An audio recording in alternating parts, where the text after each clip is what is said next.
Hi class, welcome to my channel. Make sure that you hit the like button and you subscribe to my channel so that you don't miss any of my great videos.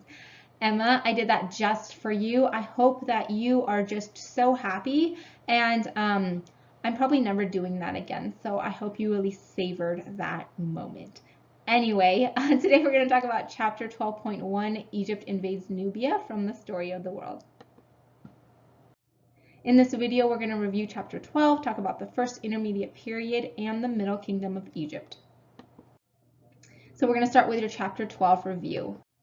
In chapter 12.1, Egypt invades Nubia, you read about Amenemhet. He ruled in 1991 BC. He was a government official, not a pharaoh, so not part of the royal bloodline. He seizes the throne in order to become the pharaoh. Down south, there was a region called Nubia, and they sold ivory, animal furs, ostrich feathers, gems, and gold to the Egyptians. Nubia is conquered by Amenemhet through dozens of different battles, and he renames the region Kush. Then assimilation happened. So Egyptians ruled Nubians for 700 years, and the Nubians began to think of themselves as Egyptians, or they assimilate into Egyptian culture. They spoke Egyptian language, they followed Egyptian religion, and they obeyed Egyptian pharaoh. Nubians then gain power during the 700 years because the Egyptians slowly begin to respect them instead of looking at them as people beneath them or people who are conquered. We know this because Queen Tiye, I think you say, was Nubian, and she married Amenemhet III, who was a pharaoh. So let's talk about the first intermediate period once again, 2181 to 2040 BC. Before we delve into that, I just wanted to show you this grid that I found, and it kind of gives you a visual of ancient Egyptian history. We started talking about dynasties 1 and 2 with Narmer uniting Egypt. Second dynasty, we get into drought and civil war. Once Egypt is united again, we get into the Old Kingdom of Egypt right here, and the third dynasty begins. The Old Kingdom of Egypt is marked by pyramid building, even though once you get to the 5th and 6th dynasties, we're kind of waning in power. Things are becoming more and more chaotic, and we just fall into the first intermediate period. And this happens because of a few different reasons. One, all of the lives and the money and just the squandering that happened with these intense building projects that these pharaohs undertook, and then some issues with intermarriage and just genetics kind of possibly being messed up, as well as drought. So the intermediate period covers the 7th through 10th dynasties, which we will touch on again today. And then today we're also going to talk about the Middle Kingdom of Egypt, which is dynasties 11 through 12. So that's just a quick overview. So first intermediate period, again, there's no central government, which means that there's no one pharaoh who's ruling all of Egypt. There's regional administrators known as nomarchs who are governing their own district. So they build their own towers and their armies. Warlords are fighting each other, and other governors are doing as they please. And so the 9th, 10th, and 11th dynasties in the first intermediate period are all ruling at the same time. And you're like, wait, how can this be? I thought dynasties are like one after another, but in fact, they weren't. So last video, I think you learned about China and you learned about the Shang dynasty and how a dynasty is when one family rules for however long period of time. And the Shang dynasty rules for, I think, 500 or 600 years. So because the first intermediate period was a time of chaos and you don't have this one strong leader, you have different families ruling in different areas. And that's why you have the 9th dynasty, one family, the 10th dynasty, another, and the 11th, all ruling at the same time.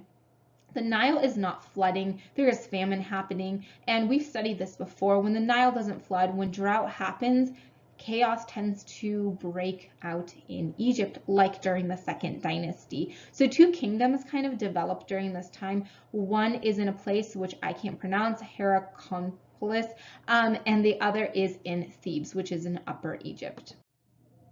Mentuhotep II was known as the second Narmer. Remember, Narmer is the first king who unites Egypt and begins the first dynasty. He's the second Narmer, so he became king of the 11th dynasty in Thebes. That's in Upper Egypt in the south, and he unites Egypt once again. So he centralizes the government in Thebes. He strips the nomarchs of some of their power. So he's like, hey, you guys can just do what you want. You can stay in place, but I'm the king now of everything. So he rules for 50 years, and with this, he ends the first intermediate period and he begins the Middle Kingdom of Egypt. So the Middle Kingdom of Egypt is from 2040 to 1782 BC. So we're going to talk about the characteristics of the Middle Kingdom of Egypt, and then we're going to talk about some notable pharaohs of the Middle Kingdom of Egypt. So let's start with the characteristics. In the Ancient History Encyclopedia, Joshua J. Marks says, the Middle Kingdom of Egypt is considered ancient Egypt's classical age during which the culture produced some of its greatest works of art and literature, which makes me happy because I love literature. The literature and art of the Middle Kingdom are unlike any that came before it and influenced everything which followed after. Even though the Middle Kingdom may not have the grand pyramids of Egypt's past or the power which lay in the future, the contributions made by this era contributed enormously to the definition of Egyptian culture as it is recognized in the present day. So basically it's saying when you look at Egyptian history and you're looking at Old, Middle, and New Kingdom, the Old Kingdom is like, whoa, you had these pyramids, it's so cool. And the New Kingdom is so powerful, and the Middle Kingdom is just like meh. But he's saying the Middle Kingdom is significant because it produced this art and this literature, this culture that defined Egypt, that defines Egypt's culture as we see it today. This was also a time of era and prosperity. Egypt is united under one pharaoh, and the Middle Kingdom of Egypt is comprised of half of the 11th dynasty and the 12th dynasty. Now, scholars disagree on this, but this is what we're using for our class. So half of the 11th dynasty, because remember, the 11th dynasty starts with the 9th and 10th ruling at the same time. Mentuhotep II takes everything over, and once he starts ruling, we have the Middle Kingdom of Egypt. We have 3 pharaohs in the 11th dynasty under the Middle Kingdom, and then we have 8 pharaohs in the 12th dynasty. And that's just to kind of give you a visual or just kind of like an understanding of how many pharaohs they were and how long this time was. The literature in the Middle Kingdom. So let's talk about developments in literature, how it changed from the Old to the Middle Kingdom. So in the Old Kingdom of Egypt, writing was used for the glory of the king. Remember how we talked about how writing during that time was seen as sacred, how it brought immortality, how, you know, to chip off someone's name was to kill them in the afterlife, and how writing held so much power that it was guarded heavily by the priests, and the use and the ability to write hieroglyphics faded over time because of this. A lot of the writing that was done were, you know, inscriptions on monuments, pyramid texts, and theological works. In the Middle Kingdom, this shifts, and true literature, I would say, as we know it, develops. People are writing in hieratic, which is a much easier script than hieroglyphics. Literature is written, stories are written dealing with the lives of common people, with human experiences, with emotions, fears, doubts, death, things like that. And people have more access to writing and reading than they did before. Art in the Middle Kingdom developed in a similar fashion. So sculptures and paintings focused on daily life, on common things such as streams and fields, people walking, fishing, everyday life and activities are painted on tombs as well, so that the people in the tombs in their death would be able to look at these pictures and remember their living life. Temple buildings like the mortuary temple, which I'll show you in a minute, was built in a way that worked with the landscape in relationship to the nature around it. Something else that shifted during this time was how people perceived perceived the pharaoh. And this is due, one of the reasons was due to a development called co-regency. So co-regency began in the 12th dynasty, and co-regency was when a pharaoh would rule with his son in the last few years of his life to ensure a smooth transition, which, I think is wise, right? To say, hey, I'm kind of getting near the end. Why don't you learn how to do this so that when you become pharaoh, you know how to do it. The co-regency made it really clear that the pharaoh was much less a god than a man. And I'm going to ask you why, and I'm going to ask you to write your answer in your notes, and we will discuss it in class. Now we're going to talk about the notable pharaohs of the Middle Kingdom of Egypt. So Mentuhotep II, again, the one who reunited Egypt and begins the Middle Kingdom of Egypt, built something called the Mortuary Temple. This is his most ambitious building project. Margaret Bunsen says the era that began with the fall of Heracleopolis to Mentuhotep II was an era of great artistic gains and stability in Egypt. A strong government fostered a climate in which a great deal of creative activity took place. I'm going to read that last sentence again. Listen. A strong government fostered a climate in which a great deal of creative activity took place. Like, I think that's so cool that you have this strong government, and because of a strong government, you have this prosperity happening, and that allows for creative activity to take place. Continuing, the greatest monument of this period was at Thebes. There, Mentuhotep II erected his vast mortuary complex, a structure that would influence architects of the 18th dynasty. And here's a picture of what is remaining. And this is a picture of just what it would look on the inside and like the different rooms and stuff. If you're interested, Google it. Amenemhet I. So we have Mentuhotep II. There's a couple other kings after him, and none of them are related to each other. So Amenemhet I takes the throne, and he begins the 12th dynasty. He's also unrelated to these other pharaohs, and he's, again, like you read about in your chapter, he's a government official. His family would rule Egypt for the next 200 years. So remember, we start another dynasty with him because another family takes over, even though the other pharaohs weren't necessarily related either. So Susan Wise Bauer says, it seems that the idea of a divine royal bloodline, if honored in theory, had passed away in practice. And I want you to think about what kind of worldview shift needed to happen in order for something like this to be okay. Remember how the people perceived the pharaoh in the first dynasty, even in the Old Kingdom of Egypt, and all of the intermarriages that were happening within the royal bloodline. Think about why that was happening. Think about someone from the outside coming in and just becoming pharaoh. What a significant shift that was. And just thinking about this will help you answer the other question about co-regency. So let's talk about Nubia. So again, you read about Nubia in your chapter, and we discussed it briefly in our review. But Amenemhet I makes his son Senurset the co-regent. Again, so they're ruling together. Senurset was given the task of extending Egypt's rule into Nubia, and unfortunately, he goes and he slaughters Nubian men. He brings them back as slaves. He torches the fields, and he destroys their walls. Amenemhet was also powerful enough to build a pyramid. And this is significant. Remember, pyramids were like just culturally iconic, standing for power and wealth. And we've talked about this many times. In order to do something like build a pyramid, you need to be prosperous. You need to have a strong workforce. You need to have surplus in your economy to devote to a building project of this size. And we can see after the decline that began in the 4th dynasty and how everything kind of fell apart in the first intermediate period, how it's slowly regaining. It's coming back up in the Middle Kingdom by Amenemhet building this pyramid. Susan Wise Bauer says it stood as a monument to the return of the old order, or, you know, back to the golden age, back to how things were supposed to be in a sense.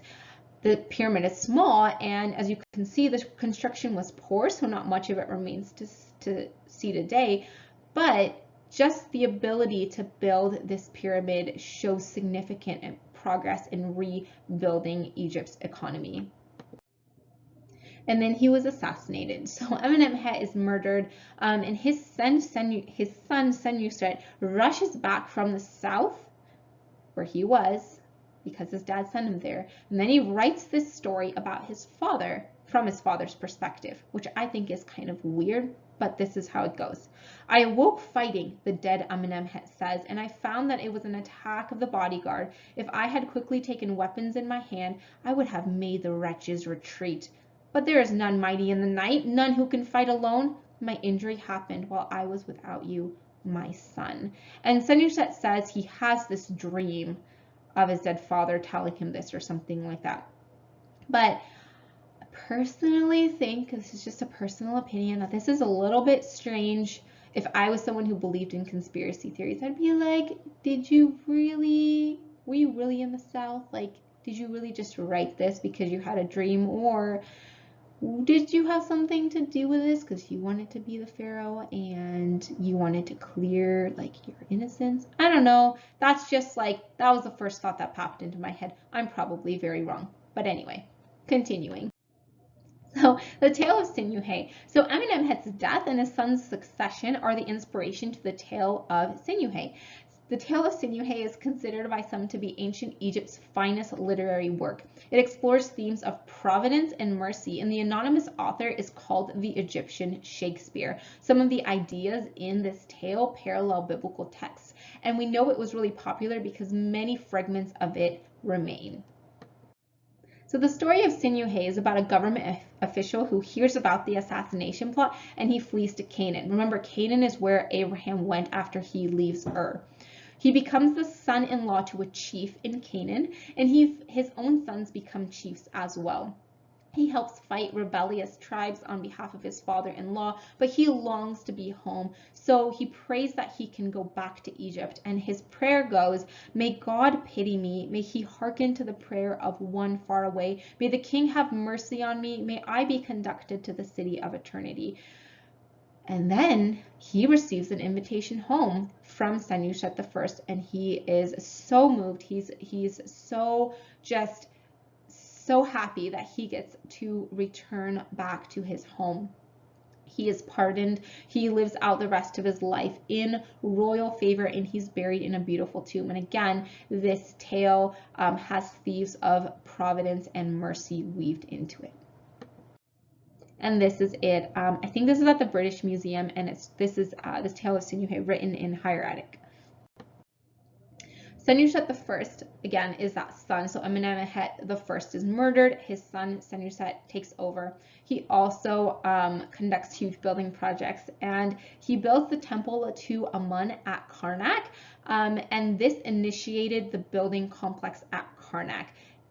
30 pharaohs would build there for 1,300 years, and we'll talk about that when we get to the New Kingdom of Egypt, but it's really, really cool looking. So go Google it and go look it up and be excited for when we'll study it later. So he makes changes in the country's structure. So unlike the Old Kingdom, he keeps the wealth with the king, but he allows for growth in the districts. Individual officials are rewarded for their loyalty. So instead of saying, no, I'm the pharaoh, I'm the god, I get to rule everything, he says, well, I'm going to keep the wealth with me, but I'm going to allow for some distribution of tasks and powers in these different with these different officials. Joshua J. Mark in the Ancient History Encyclopedia says, the lack of tension between district officials and the crown allowed for great success in building projects, expansion of borders, defense, agricultural production, the improvements of cities and roads, and the development of art and literature. All of these improvements made Egypt one of the wealthiest and most stable countries in the world at that time. And I think that's so cool to be able to say, hey, like, being able to work together, and I'm sure there's more to this, right? This is probably a very simplistic view of everything that happened, but the lack of tension between the king and these district officials, and he must have worked out a good relationship with them in one way or another. It allowed for growth in their economy, whether it was agricultural production, more food, or art and literature, cities, roads, and defense, and things like that, making Egypt one of the wealthiest countries in the world at that time. Senurset III is then one of the most powerful leaders during the Middle Kingdom. He's known as the warrior king because he actually goes to battle with his army, leads his army into battle, and he is deified in his lifetime. He is seen as a god because he is so powerful. He was really, really tall. He had these really like prominent eyelids and ears, as you can see in this picture.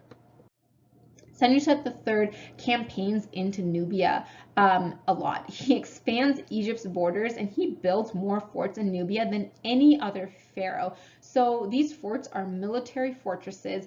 They are to protect trade as well as foster trade. They are like medieval castles with towers, ramparts, and moats, and the largest is in Buhen, and it is unfortunately submerged under a lake, but the mud brick walls are 13 feet thick. There's 5 towers, and the huge central gate, I'm sorry for the typo, the huge central gate is made with double doors and a drawbridge across the ditch, and I just think that's so cool. Here's some pictures. Okay, so again, here is a map just to, again, give you a visual. Old Kingdom of Egypt in this area, whoops. And then this is the area taken during the Middle Kingdom. Susan Wise Bauer says, by the time Senurset II passed Egypt on to his own son, so Senurset III, who we just talked about, the Egyptian territories were peaceful. Egypt had again begun to trade with Byblos for cedar, the Sinai mines were worked to their full extent, and the Nile floods were at the highest point in years. The Middle Kingdom was at its height, even though a man, rather than a god, was on its throne. So next video, we're going to talk about how the Middle Kingdom falls. But I hope you enjoyed this video. Thanks for watching, and I'll see you next time. Bye.